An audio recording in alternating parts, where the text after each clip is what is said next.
Identifying the style of a text.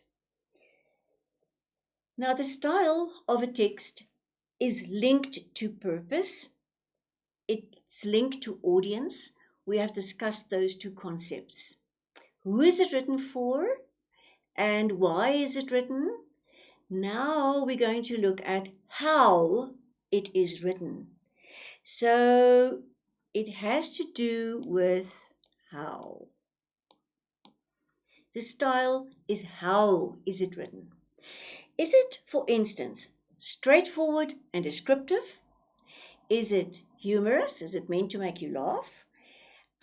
Is it introspective, where you reflect on something? And lyrical, where lyrical means emotive and also sometimes song-like or poetic in a way? Or is it introspective, using varying points of view? Or is the style just conversational? So there will be a purpose, right? Why is it written? There will be an audience. Who is it written for? Now, how are we going to present it to this person? We're going to look at some examples because I think that will give you a good idea of style, what we mean by that. Straightforward and descriptive style. Now look at this. It's just a mere description. It's from Lord of the Flies. It's a mere description of the boys walking along in the woods and so forth. It's straightforward, nothing strange, nothing suggestive or anything, and descriptive. The difficulty was not the steep ascent around the shoulders of the rock, but the occasional plunges through the undergrowth to get to the next path. Here, the roots and the stems of creepers were in such tangles that the boys had to thread through them like pliant needles. It's a bit of flowery bit at the back, at the end, but it's still straightforward. You can immediately know what they were doing. Humorous, it can mean to be humorous. Now, this book, My Family and Other Animals by Gerald Durrell, it's actually held together by humor and plot and so forth, but the humor is essential to this story book. This is a description of the gull, the seagull. He was small then and fluffy as a lamb. Now he's like a great duck, ugly duck, biting duck, Odway. The gull, at being thus addressed, opened one eye and gave a short, harsh yarp, which may have been repudiation or agreement. Then let's look at another one. Tea would arrive, the cake squatting on cushions of cream, toast in a melting shawl of butter, cups agleam, and a faint wisp of steam rising from the teapot shawl. So you can see the humor in this piece. If you think of the gull being addressed, and after having been addressed, lifting its one eye, wanting to talk back, right? Is the personification of the gull is humorous, right? Opening its one eye, and you're thinking, oh, it might be repudiation or agreement. So very subtle humor there.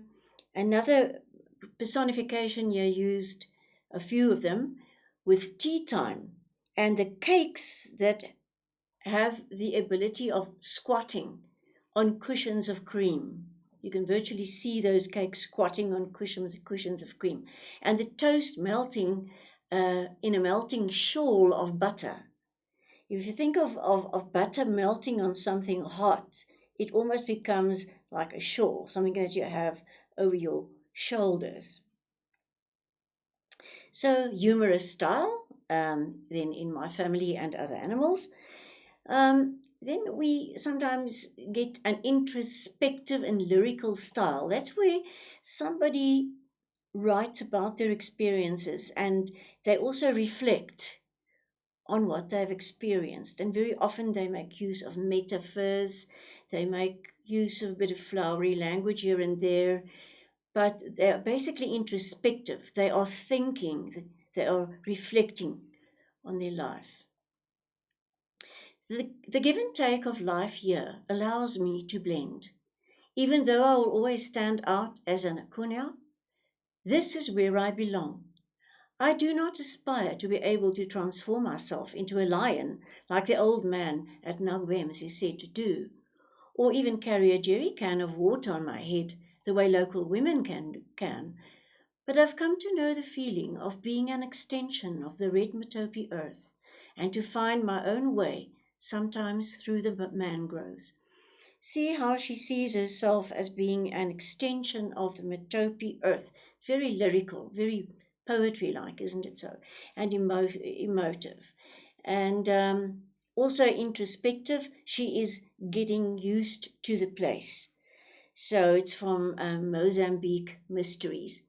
So recounting her life in Mozambique and how she got used to it and how she reflected upon it.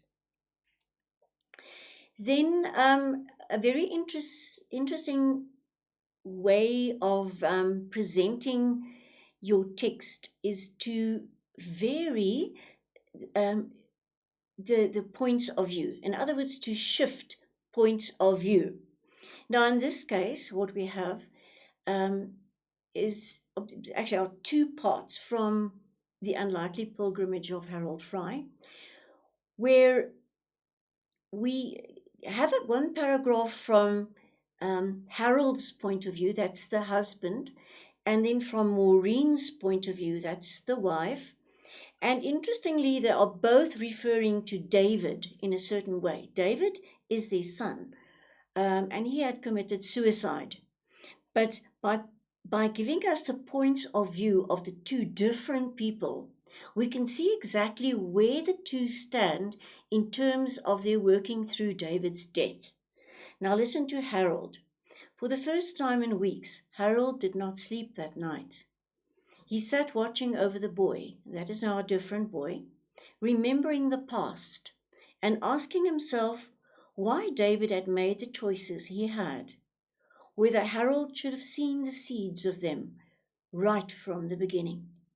So we can see that he is busy with the memory of David and asking himself to what extent he, as Harold the father, can be held responsible for the fact that he eventually committed suicide. He is there. It's from his point of view. And clearly he knows David is dead and is thinking back. But when we get the point of view of Maureen, Maureen could bear it no longer. She confided in Rex, that's her neighbor, that against David's advice, she was going to find Harold. Now, David is dead. And this is from Maureen's point of view. And it's clear that there's this vast abyss between their working through the death, because Maureen is in denial.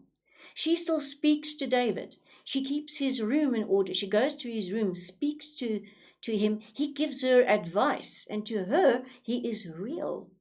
So very interesting if you get the two perspectives like that and the 2 points of view given, how you can actually derive from that how far these two parents are in working through David's death. Then, of course, a conversational style, which is also, well, some people like it very much. If you've read Pride and Prejudice, there's a lot of conversation going on in the text, and we learn from the conversations. Breakfast was scarcely over when a servant from Netherfield brought the following note for Elizabeth. My dearest Lizzie, I find myself very unwell this morning, which I suppose is to be imputed to my getting wet through yesterday. Well, my dear, said Mr. Bennet, when Elizabeth had read the note aloud, if your daughter should have a dangerous fit of illness, if she should die, it would be a comfort to know that it was all in pursuit of Mr. Bingley, and under your orders. So you can clearly see the father speaking, the mother is implied here, and that she's been pushing this relationship, and all this conversation going on, even through the medium of a note. So that is a typical conversational style. So when you read, take note of these various styles and ask yourselves how it fits in with the purpose and the audience of the text.